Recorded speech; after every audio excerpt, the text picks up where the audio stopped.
black man, dismembered body was found. Initially, they said, well, this must be the doing of an animal. Put up the picture full mass. You see, the family of this 25-year-old deceased black male, his name was Rasheem Carter. This was in Mississippi. That family decided to push the issue. A Mississippi black man who was found dead 1 month after going to local authorities, wanting help from the federal government. They want help from the federal government to investigate his death. Carter's decapitated body was found in a place called Taylorsville, Mississippi. He reportedly went to the police department on October 1st, 2022, asking for help, expressing he had been chased by a group of white men in trucks.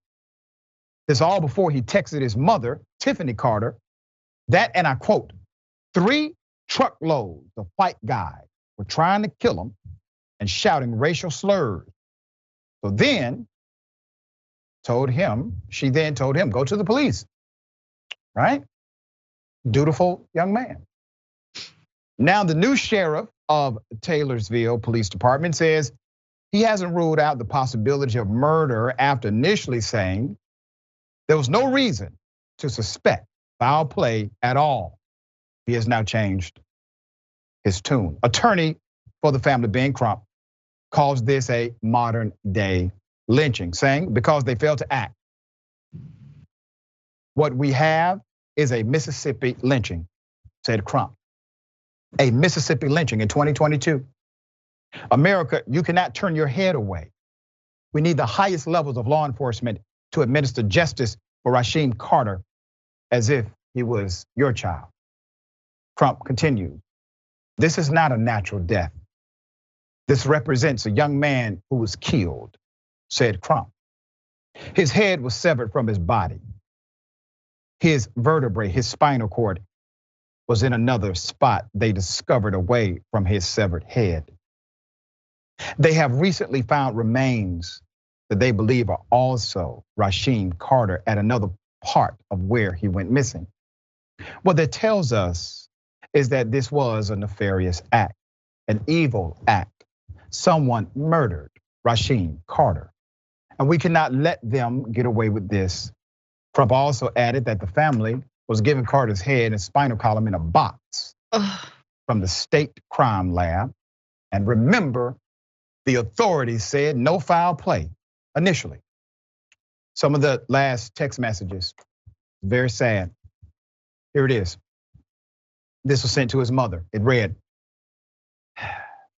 me and the owner of this company not seeing eye to eye, mama. One text message read, if anything happened to me, he's responsible for it. I'm too smart for it, mama. He got these guys wanting to kill me. And that's what he sent to me. Tiffany Carter added that her son's car was not operable and he had been riding to work with a coworker until they got into an argument on October 2nd and her son was forced to walk. A family friend named Aisha Green agreed to drive to Taylorsville to pick up Mr. Carter, bring him to his hometown of Fayette, Mississippi. But he was not at the gas station where they were supposed to meet. Tiffany Carter reported him missing a few days later at both the Taylorsville Police Department and the Laurel Police Department. Smith County Sheriff, let's put him up, Joel Houston. Okay. The Mississippi Bureau of Investigation declined to comment on the open investigation and referred inquiries to the Smith County Sheriff's Office.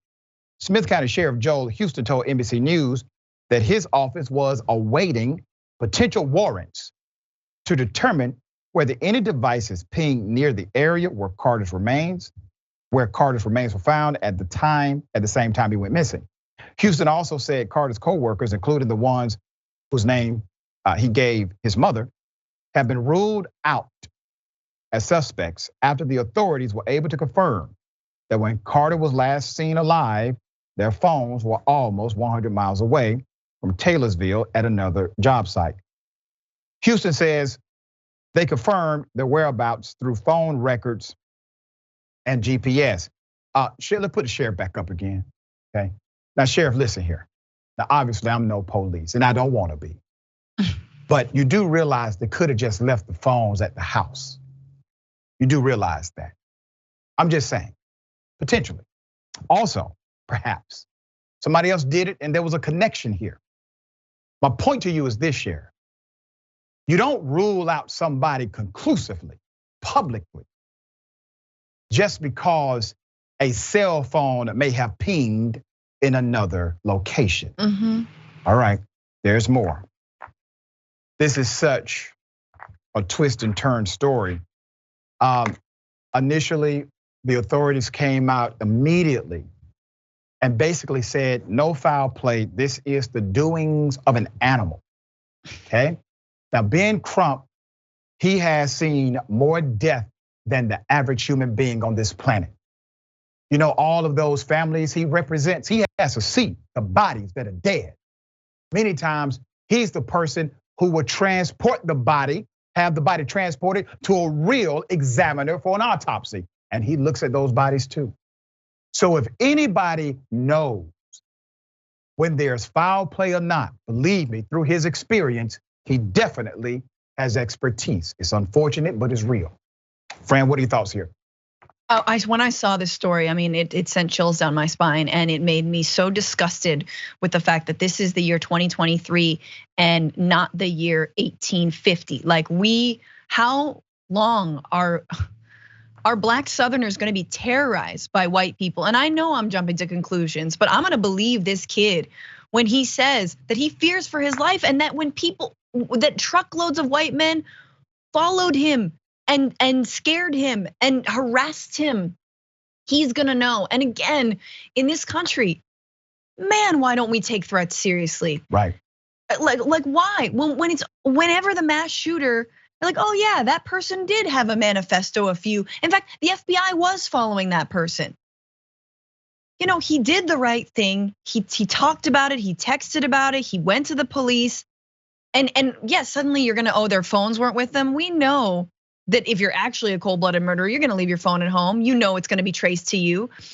There's more to this story. A wild animal does not decapitate a person, okay? And it's disgusting and chilling. And yet here we are arguing that racism doesn't exist anymore, and we should stop learning about our history. Yep, there you go.